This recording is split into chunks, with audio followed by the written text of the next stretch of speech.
এই রান্নায় খুব বেশি উপকরণের দরকার নেই। চিকেনের টুকরোগুলো ধুয়ে রেখে দিয়েছি। কড়াইয়ে তেল গরম করছি মাঝারি আঁচে। এতে চিনি দিয়ে দিচ্ছি। চিনিটা একটু লালচে হলেই সঙ্গে দিয়ে দিচ্ছি ওই চিকেনের টুকরোগুলো। চিকেনের টুকরোগুলো তেলে ভাজতে দিচ্ছি। একটু নাড়াচাড়া করে নিচ্ছি, না হলে নিচের দিকটা পুড়ে যেতে পারে। তারপরে বাকি চিকেনের টুকরোগুলোও এর মধ্যে আমি দিয়ে দিচ্ছি।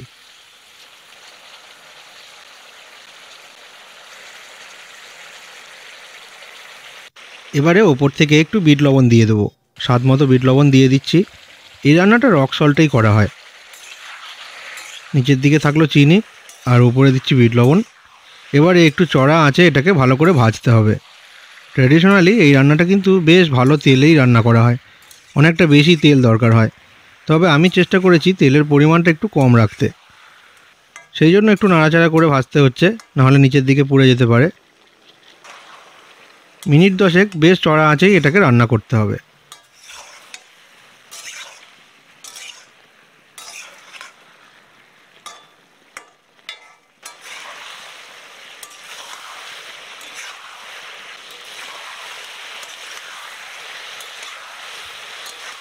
প্রায় 15 মিনিট এভাবে ভাজার পরে দেখলাম মাংসটা বেশ নরম হয়ে এসেছে। এই পর্যায়ে এর সঙ্গে গোটা টমেটো যোগ করছি। এই রান্নায় কিন্তু অনেকগুলো টমেটোর দরকার হবে, কারণ যে মাখা মাখা গ্রেভিটা হবে তার কিন্তু বেসটা হবে এই টমেটোতেই। এই রান্নায় এমনিতে উপকরণ ভীষণ কম, পেঁয়াজ আদা রসুন কিচ্ছু দরকার নেই। স্বাদটা খুলবে কিন্তু এই টমেটোর জন্যই। আর সামান্য কিছু উপকরণ থাকছে, আপনারা দেখতেই পাচ্ছেন। সেগুলো ঠিক যেভাবে দেখানো হয়েছে সেভাবে দিলেই সব থেকে ভালো স্বাদ হবে। টমেটোগুলো একটু খুন্তির সাহায্যে এভাবে চেপে চেপে ভেঙে দিচ্ছি, এতে করে খুব সুন্দরভাবে ভাজা হবে। তেলের মধ্যে ভালো করে গলিয়ে দিচ্ছি। কিছুক্ষণ নাড়াচাড়া করার পরেই টমেটোগুলো নরম হয়ে গেছে। এই পর্যায়ে এইভাবে বাড়ি মেরে মেরে টমেটোগুলো নরম করে মিশিয়ে দিচ্ছি।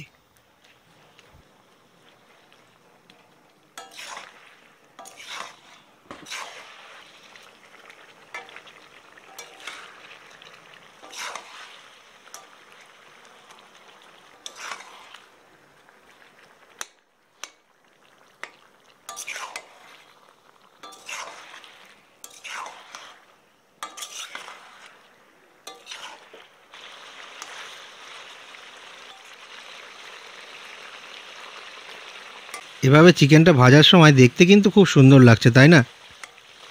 প্রায় আরও 10 মিনিট ভাজা হয়ে গেছে। এই পর্যায়ে দিয়ে দিচ্ছি কাঁচা লঙ্কা। বেশ কয়েকটা কাঁচা লঙ্কা দিয়ে এর সঙ্গে ভাজতে থাকছি। আর মোটামুটি আরও 10 মিনিট এভাবে মাঝারি আঁচে ভাজবো। তারপরে আমি ঢাকা দিয়ে দিচ্ছি। সাধারণত কড়াই ঢাকা দেওয়া হয়। আঁচটা কমিয়ে আরও 10 মিনিট রান্না করে ঢাকা খুলছি। খুব সুন্দর তেল ছেড়ে আসছে। নাড়াচাড়া করে দিচ্ছি, না হলে লেগে যেতে পারে, পুড়ে যেতে পারে।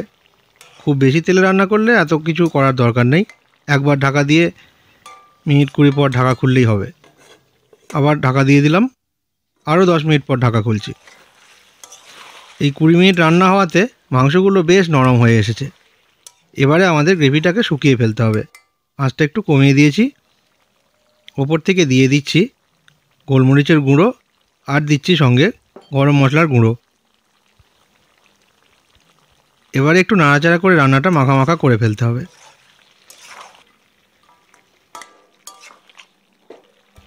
এভাবে কম আঁচে আরও 10 মিনিট রান্না করছি, যাতে করে গ্রেভিটা বেশ ঘন হয়ে যায়। টমেটো আর চিনির জন্য খুব সুন্দর একটা রং এসেছে। রান্না প্রায় শেষের দিকে, আঁচ বন্ধ করে দিলাম। আর এভাবেই তৈরি হয়ে গেল আমাদের পেশোয়ারি চিকেন কড়াহি। অন্যদিকে হাতে গরম রুটি তৈরিই ছিল, সঙ্গে নিয়ে খেতে বসে গেলাম।